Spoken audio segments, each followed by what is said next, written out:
আসসালামু আলাইকুম। আমি এখন বানাবো খুব সোজা কিন্তু দারুণ মজার একটা জিনিস। এটা হচ্ছে পাকা আমের মালাই চপ।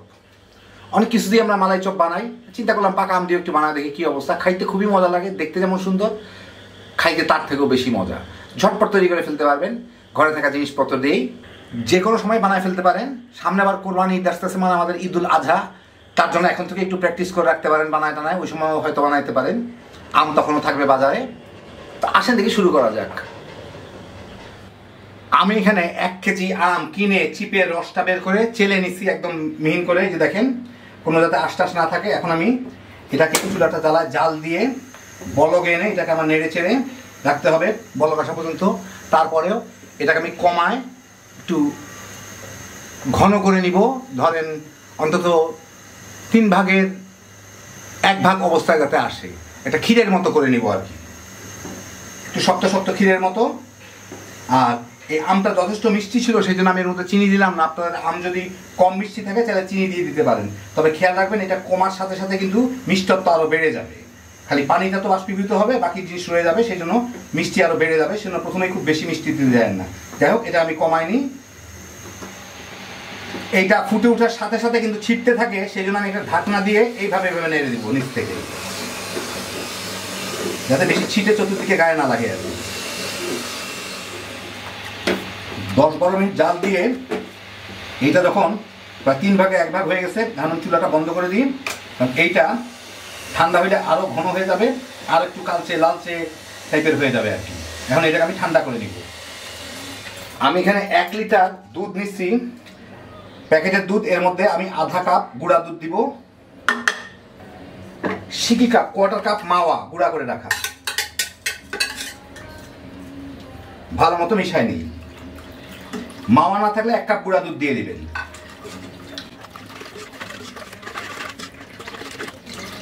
এখন চুলাটা জ্বালায় এগুলা একটু জাল দিয়ে নিব, একটু পরে একটু ঘন হয়ে যাবে। এর মধ্যে 2টা এলাচি আমি একটু গুঁড়া করে রাখছি, এলাচি গুলা দিয়ে দিব।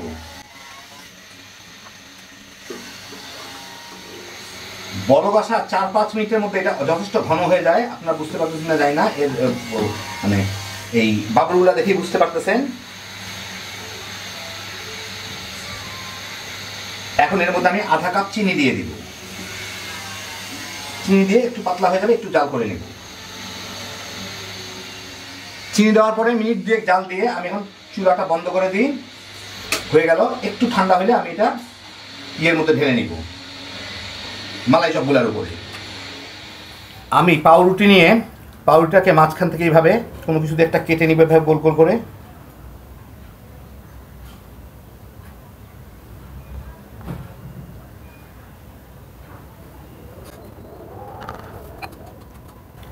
এখন একটু পানি নিয়ে এই গোলগুলার পাশ দিয়ে লাগাই দিতে হবে, সাইড দিয়ে। এটা মাঝখানে না, পুরোটা ভিজানোর কোনো দরকার নাই।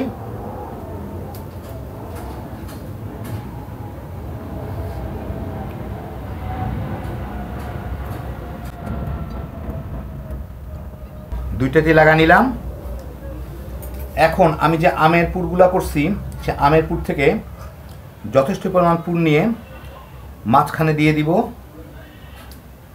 এটা শুকাইলে কিন্তু মানে ঠান্ডা হলে কিন্তু অনেক ঘন হয়ে যায়। আমি ফ্রিজে রাখছিলাম, আর একটু বেশি ঘন হয়ে গেছে।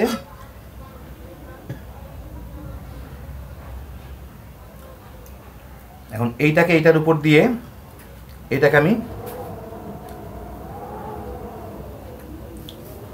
এই পাশগুলা ধরে এইভাবে চেপে চেপে বন্ধ করে দিব। একদম একদম পাশটুকু ধরতে হবে, মাঝখানের দিকে না, শুধু পাশটুকু ধরে এইভাবে হালকা করে চাপ দিলেই এটা বন্ধ হইতে থাকবে।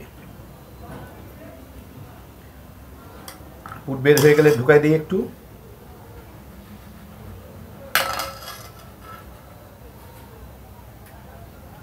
একটু পরে শুকাইলেই এটা নিজে থেকেই টাইট হয়ে লেগে যাবে।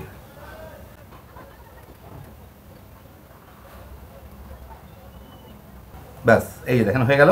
এইভাবে সব দিক লাগাই নেব।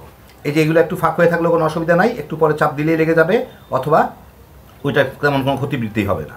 ব্যাস, প্রত্যেকটাকে আমি এরকম ভিতরে পুর ঢুকায় ঢুকায় একটা করে ছোট ছোট স্যান্ডউইচের মতো বানায় নেব গোল গোল।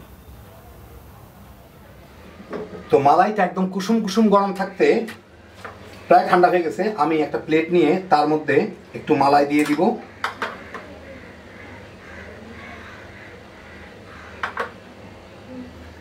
কেউ ইচ্ছা করলে ছেঁকে নিতে পারেন। আমার যে দারচিনি বা এলাচির টুকরাগুলো দেখা যাচ্ছে ওটা থাকলে ক্ষতি নাই। এর মধ্যে আমি আমের যেগুলা করে রাখছি এইগুলা দিয়ে দিব।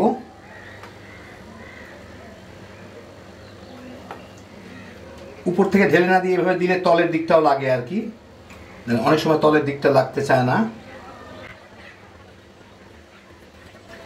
এখন এর উপর দিয়ে আবার আমি মালাই ঢেলে দিব।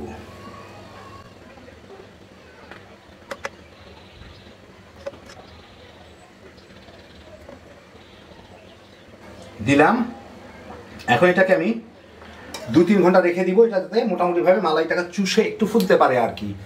কেবল ঢাললাম তো, তা আমি এটাকে ফ্রিজে রেখে দিব, তাহলে একটু ভালো হবে আর কি। বাইরে আর কতক্ষণ রাখা যায়, অথবা বাইরেও রেখে দেওয়া যায়, কোনো ব্যাপার না। তো 2-3 ঘন্টা একটু ভিজে থাকুক, তারপর আপনাদের আমি দেখাচ্ছি। এর মাঝখানে আমি আমার অসাধারণ গুণ দিয়ে আবার উপরে একটু ডেকোরেশন করে দিব আর কি, দেখতে ভালো লাগবে আর কি। তো এই যে দেখেন হয়ে গেল আমার দারুণ মজার আমের মালাই চপ। অনেক কিছু দিয়ে মালাই চপ খাইছেন, মালাই চপ আর যাই বলেন না কেন খাইতে খুবই মজা। ওই শেপে একটা বানাইলাম আর কি। কাউকে না বললে ভিতরে কামড় দিয়ে না খেলে বুঝবেই না যে জিনিসটা কি। উপরের যে আমি শিরাটা বানাইছি মানে মালাইটা বানাইছি, এইভাবে একটা মালাই বানায় দেখেন, দারুণ মজা। এর মধ্যে যা কিছু দিবেন সেটাই মজা লাগবে খাইতে। টোস্ট বিচু চুবায় রাখলেও খাইতে অনেক মজা লাগবে। হ্যাপি জোশের একটা জিনিস।